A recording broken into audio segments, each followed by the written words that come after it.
కేసీఆర్ హాజరు కానున్నారు.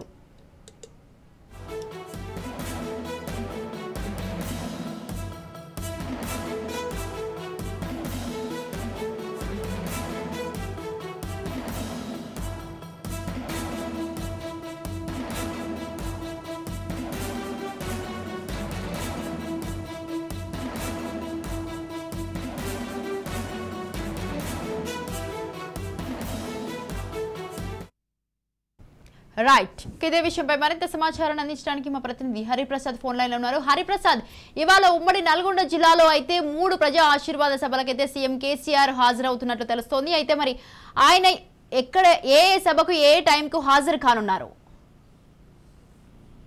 ఈరోజు ఉమ్మడి నల్గొండ జిల్లా వ్యాప్తంగా కూడా కేసీఆర్ సభలు 3 జరుగుతున్నాయి. ఒకటి సూర్యాపేట జిల్లాలోని కోదాడ నియోజకవర్గం, అదే సూర్యాపేట జిల్లాలోని తుమ్మతుర్తి నియోజకవర్గాలు, ఆ తర్వాత యాదాద్రి భువనగిరి జిల్లాలోని ఆలేరు కాన్స్టిట్యున్సీలో. మొదట కోదాడ చేరుకుంటారు 1 గంటకు. కోదాడలో ప్రజా ఆశీర్వాద సభలో ప్రసంగించిన అనంతరం తుంగతుర్తిలోకి 3 గంటలకి, అంటే తుంగతుర్తి నియోజకవర్గంలోని తిరుమలగిరి మండల కేంద్రంలో ఈ ఆశీర్వాద సభ ఏర్పాటు చేయడం జరిగింది. అక్కడ 3 గంటలకు చేరుకున్న తర్వాత అక్కడ 3 నుంచి 3:30 మధ్యన ఆయన ప్రసంగించడం జరుగుతుంది.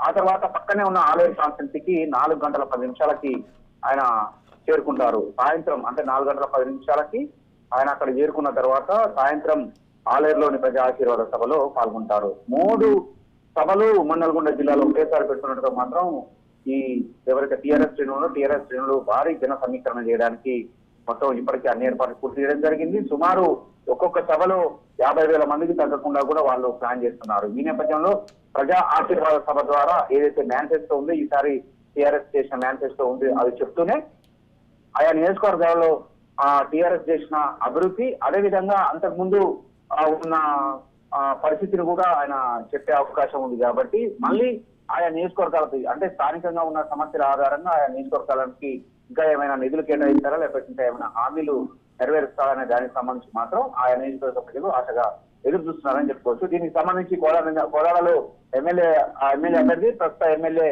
బొల్లమల్లయ్య యాదవ్ ఆధ్వర్యంలో అన్ని రకాల ఏర్పాట్లు పూర్తి చేశారు. అదేవిధంగా తుంగతుర్తిలో గాదర్ కిషోర్ కుమార్, అదేవిధంగా ఆలేరులో గొంగిడి సుంతా మహేందర్ రెడ్డి. ఈ తుంగతుర్తి అదేవిధంగా ఆలేరు సంబంధించి మాత్రం ఇప్పటికే 2 సార్లు, అంటే తెలంగాణ రాష్ట్రం ఆవిర్భించిన తర్వాత 2014 అదేవిధంగా 2018లో టీఆర్ఎస్ గెలుపొందింది.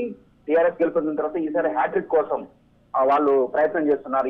ఈసారి ఎలాగైనా సరే హ్యాట్రిక్ కొట్టాలి. తుంగతుర్తి గాదర్ కిషోర్ కుమార్, అదేవిధంగా ఆలేరు గొంగిడి సుంతా మహేందర్ రెడ్డి హ్యాట్రిక్ కొట్టాలనే ఉద్దేశంతో అన్ని రకాల ఏర్పాట్లు చేశారు. అదే వీరిగా కూడా వాళ్ళు ప్రచారం చేస్తున్న పరిస్థితి నెలకొని ఉన్నది. ఈ నేపథ్యంలోనే సీఎం ప్రజా ఆశీర్వాద సభ కొంత వాళ్ళకు ఊతమిచ్చేలాగా అవకాశం ఉన్నది. ఎందుకంటే సీఎం మాటలు వినడానికి చాలా మంది జనరల్ గానే వచ్చి ఆశీర్వాద సభకు వచ్చి వింటూ ఉంటారు. ఎందుకంటే గతంలో ఉన్నప్పుడు ఉమ్మడి ఆంధ్రప్రదేశ్ లో ఉన్నప్పుడు తెలంగాణ రాష్ట్రం ఎలా ఉండేది, ముఖ్యంగా ఈ ఆలేరు నియోజకవర్గం, తుంగతుర్తి నియోజకవర్గం ఇప్పుడు కూడా వెనుకబాటుకు గురైన నియోజకవర్గాలు. ఎందుకంటే ఇరిగేషన్ కి సంబంధించి చాలా ఫెసిలిటీస్ తక్కువ ఉన్న నియోజకవర్గాలు కాబట్టి ఆలేరుకు సంబంధించి బసాపూర్, గన్నమల్ల రిజర్వాయర్ ని తీసుకొచ్చిన నేపథ్యంలో పునాదిగాని కాలువ ద్వారా అక్కడ మొత్తం సస్యశామం చేయడానికి ఆయన ప్రయత్నం చేశారు. ఇంకా తుంగతుర్తికి సంబంధించి మాత్రం కాళేశ్వరం జలాలు తీసుకొచ్చామని ఇప్పటికే చెప్పడం జరిగింది. ఇది కాకుండా ఇంకా ఏమైనా ఫర్దర్ గా కొత్త హామీలు ఏమైనా ఇస్తారనే దానికి సంబంధించి మాత్రం తుంగతుర్తి, ఆలేరు, కోదాడకు సంబంధించిన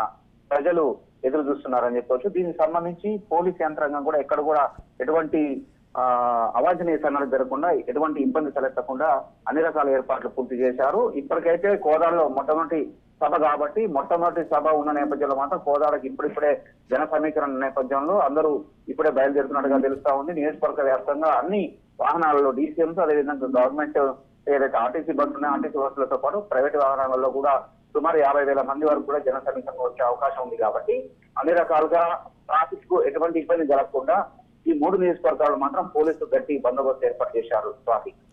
right, thank you Hariprasad, thanks for the details.